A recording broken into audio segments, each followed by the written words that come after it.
একের পর এক মামলা দেয় এবং বিশেষ করে ৩-৪টা মামলা উনি খালেদ হোসেন রাফিকে উদ্দেশ্য করে বলছি, ওনারই প্রতিবেদনটা আজকে করছি আমরা আজকের খবর থেকে। দর্শক বিন্দু, ওনার যে পর্যবেক্ষণ করে আমরা দেখেছি আসলে সে চরম অসুস্থ। যদি আমি একটা ভিডিও পোস্ট করব তার নামে, আপনি দেখবেন চিকিৎসা চলাকালীন সে কতটা মানসিক অসুস্থ এবং সেই কতটা ক্ষতিগ্রস্ত আপনারা দেখবেন। আমি ভিডিও ছাড়ব, আমি ছাড়তাম না কিন্তু ছাড়বো এখন, কারণ কিছু কিছু লোককে বুঝিয়ে দেওয়া উচিত আর কিছু কিছু লোকের ভুল ধারণা থেকে বেরিয়ে আসার জন্য এই ভিডিওটা আমি আপনাদেরকে দেব। এই সংবাদ সম্মেলনের পরেই আমি এই ভিডিওটা ছাড়বো।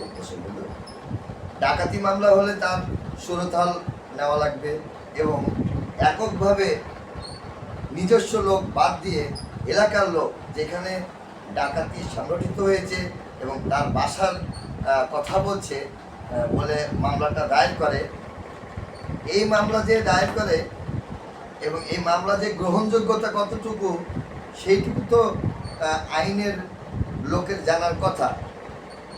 এবং যদিও না জানে, কিছুদিন তো 2-1 দিন তো অন্তত ভয় করা উচিত ছিল, থেমে যাওয়া উচিত ছিল। যাওয়ার সঙ্গে সঙ্গে মামলা, এটা আসলে বাংলাদেশের নজিরবিহীন আমি মনে করি। কারণ সাধারণ জনগণের প্রতি এত ভালোবাসা থাকে না, তাহলে এই ব্যক্তিটা আপনাদের কি ক্ষতি করেছে যা মামলা, যে কোনো মামলা নিয়ে গেলেই আপনারা গ্রহণযোগ্যতা মনে করেন কেন? কিংবা আমরা যদি যাই থানাতে, সাধারণ লোক যদি যায়, তখন আপনারা বলেন কি যে অভিযোগ করতে পারেন, মামলা না।